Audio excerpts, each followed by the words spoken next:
ദേവദത്ത് പടിക്കൽ പറഞ്ഞതിൽ നിന്ന് തുടങ്ങാൻ തോന്നുന്നു. അതായത് ഓരോ പന്തിലും സ്ലിപ്പിൽ ക്യാച്ച് എന്ന രീതിയിൽ ഭുവനേശ്വർ കുമാറിൻ്റെയും ഹേസൽവുഡിൻ്റെയൊക്കെ പന്തുകൾ ഇങ്ങനെ ചീറിപ്പാഞ്ഞു വരുന്ന ഒരു സിറ്റുവേഷനാണ്. ഈ IPL സംബന്ധിച്ചിടത്തോളം കുറച്ചു കാലങ്ങളായിട്ടുള്ള ഒരു ചൊല്ലുണ്ട്.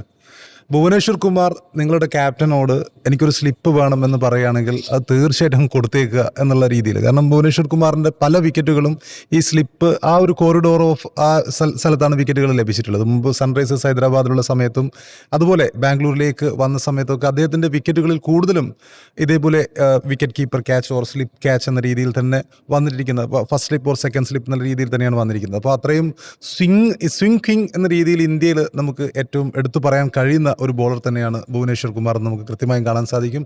അതുപോലെ ഹേസൽവുഡും ഡഫിയെ മാറ്റിയിട്ടാണ് ഹേസൽവുഡ് വന്നതെന്ന് പറയുമ്പോൾ ഹേസൽവുഡാണ് ഈ ഒരു കോംബോ തീർച്ചയായിട്ടും IPL ഏറ്റവും മികച്ച ജോഡികളായിട്ട് ഇങ്ങനെ നിൽക്കുകയാണ്. പിന്നെയുള്ളത് ഫസ്റ്റ് 6 ഓവർ തന്നെ ഡൽഹി തോറ്റിട്ടുണ്ട്. ഞാൻ ഇങ്ങനെ സ്കോർ ബോർഡ് നോക്കുമ്പോൾ ആദ്യത്തെ 6 പേരുടെ സ്കോർ എന്ന് പറയുമ്പോൾ ഒന്ന് ആലോചിച്ച് നോക്കൂ, ഏതെങ്കിലും ഒരു ടീം ഇങ്ങനെ ഇത്രയും പരിതാപകരമായ സ്ഥിതിയിലുണ്ടാവുമോ എന്നുള്ളതാണ്. Sahil Parekh 0, KL Rahul 1, Nitish Rana 1, Sameer Rizvi 0, Tristan Stubbs 5, Axar Patel 0. ആദ്യത്തെ 6 പേരുടെ സ്കോറാണ്. ആദ്യത്തെ 6 പേരിൽ 3 പേര് ഡക്കാണ്. അപ്പോൾ അവിടെ തന്നെ ഡൽഹിയുടെ തോൽവി അവിടെ തന്നെ കൃത്യമായിട്ടുണ്ട്. ഇതിലെടുത്ത് പറയേണ്ട മറ്റൊരാൾ സമീർ റിസ്വിയാണ്. ആദ്യത്തെ 2 മത്സരങ്ങളിൽ ഒരു 90 സ്കോർ, പിന്നെ ഒരു 70+ സ്കോർ. പിന്നീടുള്ള മത്സരങ്ങളിൽ അദ്ദേഹം 2 ഡക്ക്, ഒരു ലോ സ്കോർ. അതെ, ഹൈദരാബാദിൽ ഒരു 41 റൺസ് എടുത്തു. പക്ഷേ അതിനുശേഷം 2 ഡക്ക് പ്ലസ് പിന്നെ ഒരു 4-3 ഒക്കെ ആയിട്ട് അദ്ദേഹം ആ ഒരു ഹൈപ്പിനനുസരിച്ച് അദ്ദേഹത്തിൻ്റെ ഫോം നമ്മൾ ആ സമയത്തൊക്കെ ചർച്ച ചെയ്തിരുന്നു. ഇതിൽ കൃത്യമായിട്ടും മാൻഡ്രേക്ക് പട്ടം ഞാൻ ഹാരിസിന് നൽകുന്നു. ഹാരിസാണ് സമീർ റിസ്വി പിന്നീട് ഫോം ഔട്ട് ആയ ഒരു ഘട്ടമാണ് നമ്മൾ കണ്ടുകൊണ്ടിരിക്കുന്നത്.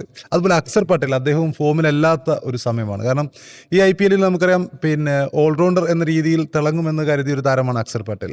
കഴിഞ്ഞ കുറേ കാലമായി അദ്ദേഹം മികച്ച ഫോമിൽ കളിച്ചുകൊണ്ടിരിക്കുന്നുണ്ട്. പക്ഷേ ബാറ്റിങ്ങിൽ വൻ പരാജയമായി മാറിക്കൊണ്ടിരിക്കുന്ന ഒരു അക്സർ പട്ടേലിനെയാണ് കാണുന്നത്. അവിടെ ക്യാപ്റ്റൻ്റെ ഡിസിഷനുകൾക്കൊപ്പം തന്നെ ക്യാപ്റ്റൻസി പരാജയപ്പെടുന്നതോട് കൂടിയിട്ട് മൊത്തത്തിൽ ആ ടീമിനെ ബാധിക്കുന്നു എന്നുള്ളതാണ് ഏറ്റവും പ്രധാനപ്പെട്ട കാര്യം. പിന്നെ സാഹിൽ പരേഖ് എന്ന താരത്തെ ഉൾപ്പെടുത്തുന്നതിന് പത്തുനിസംഖ്യയ്ക്ക് ചിലപ്പം പരിക്കായിരിക്കാം, അല്ലെങ്കിൽ മറ്റൊരാളെ ഉൾപ്പെടുത്താൻ വേണ്ടിയിട്ടായിരിക്കും. പക്ഷെ അവിടെ പരീക്ഷിക്കപ്പെടാൻ മറ്റൊരാൾ കൂടി അവിടെ ഉണ്ടായിരുന്നു, പൃഥ്വി ഷാ.